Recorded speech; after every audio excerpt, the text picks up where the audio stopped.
presente módulo que vamos a desarrollar, vamos a hablar sobre el agua como un elemento finito y no recuperable, su riesgo en el territorio altamente urbanizado. Para comenzar, vamos a tocar el tema de las urbanizaciones actuales. ¿Cómo se desarrollan estas urbanizaciones? ¿En dónde se ubican? Y los nuevos emprendimientos, cómo se van ideando y planificando conforme a los nuevos proyectos arquitectónicos e ingeniería. Primeramente vamos a hablar de las urbanizaciones actuales.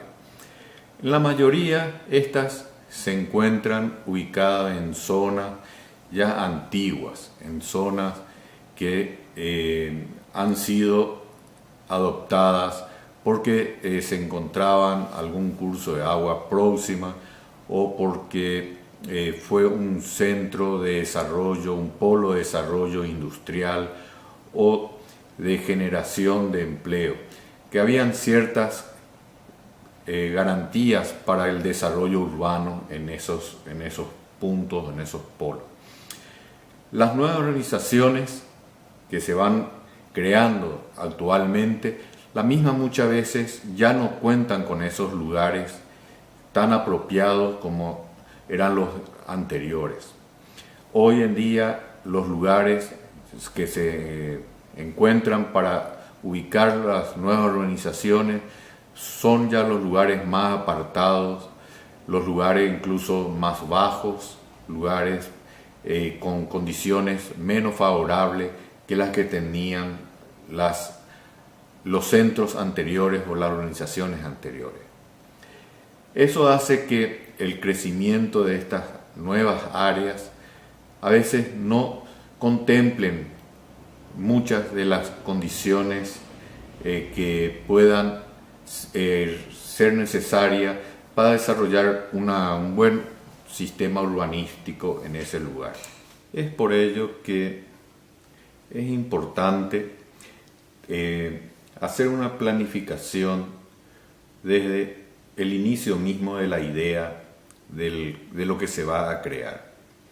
Las urbanizaciones precisan de tener un buen planeamiento, sobre todo en la selección del territorio en donde va a estar ubicado los nuevos emprendimientos. El hecho de que con el tiempo, al ir desarrollándose las construcciones, se van aumentando las áreas impermeabilizadas de ese territorio.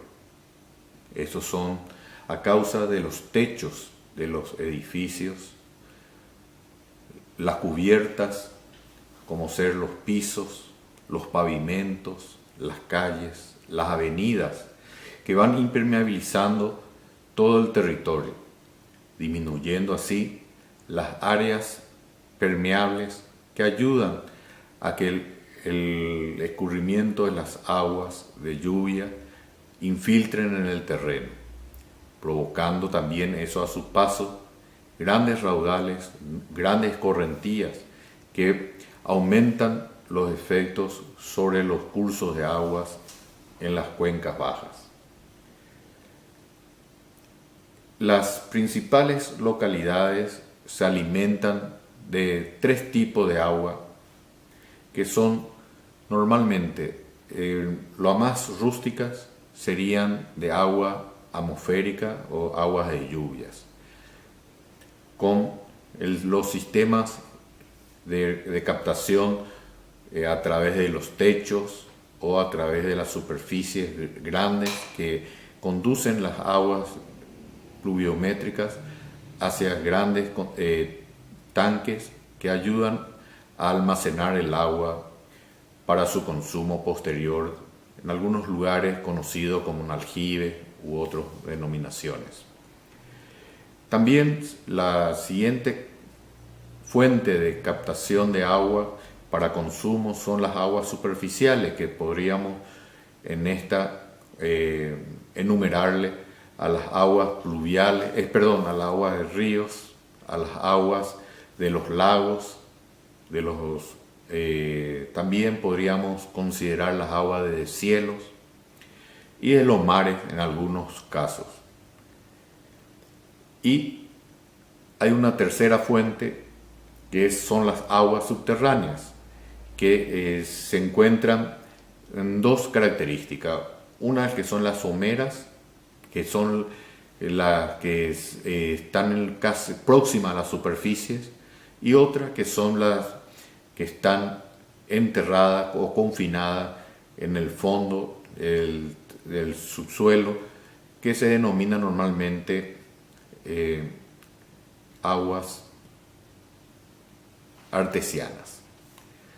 Estas aguas es las que son probablemente las que más se utilizan en la región por sus características de potabilidad, por sus características de fácil acceso y fácil uso que tiene. Son más económicas que las anteriores porque normalmente son aguas que se encuentran con buena calidad y pueden ser utilizadas directamente de la fuente sin necesidad de un tratamiento previo para el consumo de la población. Es por ello que esta es un agua que también ha llevado mucho tiempo para que estén en estas condiciones y en esos lugares para su uso. Estas aguas subterráneas tienen muy buena calidad, es por eso que se estima a cuidarla, a protegerla, por su fácil uso posterior. Además, tenemos también, por otro lado, en las áreas urbanas, otros tipos de agua que son las que fueron por el uso generado luego del consumo del agua, que son las que se conoce como los desagües cloacales, los efluentes cloacales, las aguas residuales, también conocidas como aguas negras, que son las que salen de los baños, de los servicios higiénicos, y que en muchos lugares donde no hay desagües cloacales, estos son infiltrados al terreno.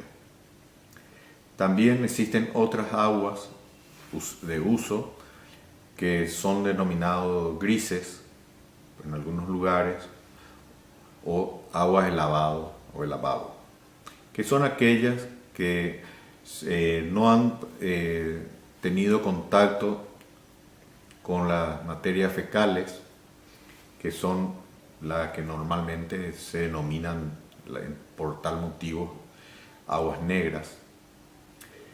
Y estas aguas grises también en los lugares sin desagües cloacales son infiltrados también en el terreno.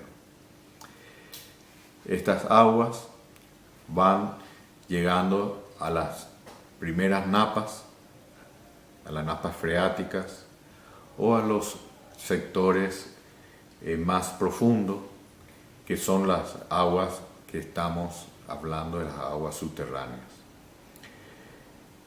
En otros casos, estas aguas son canalizadas a través de desagües, a través de alcantarillas, y estas van a terminar algún curso de agua superficial, que pueden ser los ríos, los lagos o los mares. En algunos sitios poseen sus plantas de tratamiento de aguas residuales y en otros son vertidos en forma directas. De todas formas, estas aguas son parte del agua que se ha extraído de los cursos de agua, sean superficiales o subterráneos. Hay otros factores también que hay que tener en cuenta en este conjunto de elementos que estamos analizando. Como decíamos al principio, en muchos lugares, cuando se busca ya un terreno para la ubicación de nuevas urbanizaciones, estos terrenos son ya terrenos bajos, terrenos que presentan alta característica de humedales o de presencia de acuíferos muy superficiales. Y son estos terrenos que ayudan a que los acuíferos que hablábamos anteriormente se alimenten. Estos son los lugares que normalmente se llaman de recarga de acuíferos, en donde las aguas pluviales o las aguas de lluvia, al caer, van ingresando al terreno por infiltración.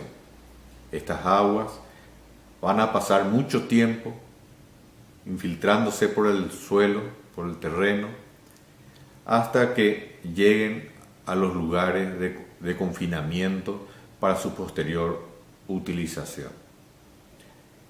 Cuando nosotros vamos haciendo nuestros proyectos y eliminando estas áreas de recarga, lo que estamos haciendo es disminuir la recarga de estos acuíferos y ir anulando estos acuíferos.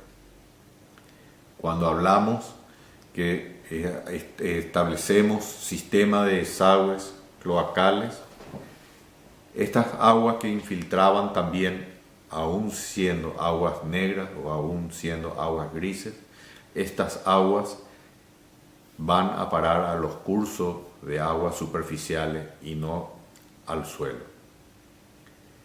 Cuando impermeabilizamos los techos, los pavimentos de las calles y otros territorios, como hablábamos, estamos haciendo que las aguas de lluvia escorran por la superficie y no infiltren. Lo estamos llevando a los cursos de aguas superficiales y no estamos ayudando tampoco a las recargas de estos acuíferos. Por último, entonces llegamos a un problema matemático, que lo denominamos el balance hídrico de los acuíferos. El balance hídrico es cuánta agua sacamos de ellos, cuántas aguas utilizamos y cuántas aguas lo estamos proveyendo, lo estamos infiltrando. Estas aguas que lo infiltramos son, como ya estábamos diciendo, en principio las aguas de lluvia, las más importantes.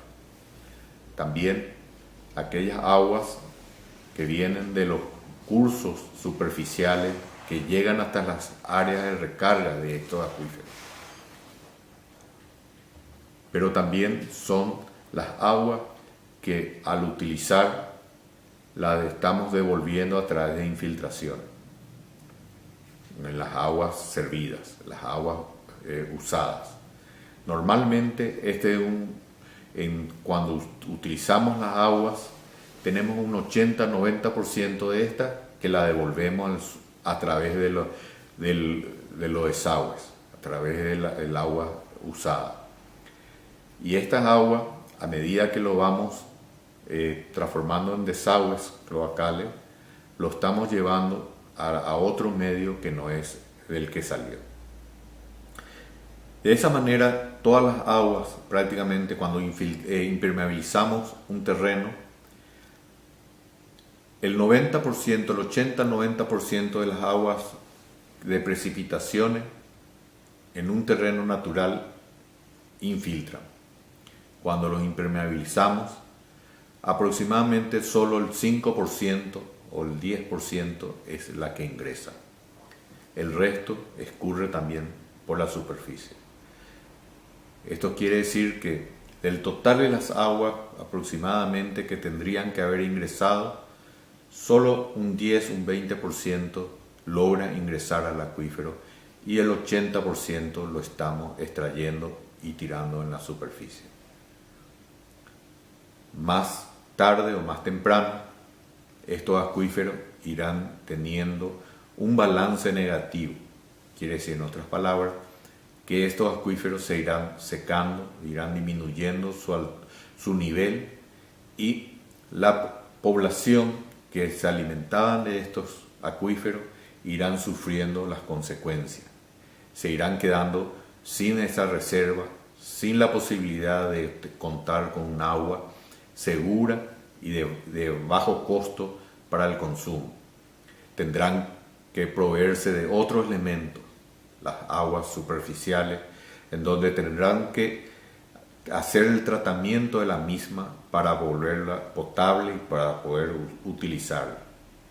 Pero por supuesto con el riesgo que conlleva que estas aguas superficiales no cuenten con la calidad suficiente para el consumo. Eso provoca que tendrán que hacer tratamientos más profundos, con mucha más calidad, y la población, por supuesto, tendrá su riesgo de consumo al respecto y por ello verán la necesidad de utilizar otras fuentes como aguas embotelladas, utilizar otras bebidas en vez del agua como elemento hidratante para el cuerpo. Es aquí que cuando planificamos el territorio es importante pensar también en que cómo se va a sustentar la población que va a vivir en ese lugar. Vuelvo a reiterar el tema. El agua es un elemento finito, o sea, se acaba. El agua no es eterna, no se recupera en muchos de los casos y crea un gran riesgo para la población que habita en el lugar.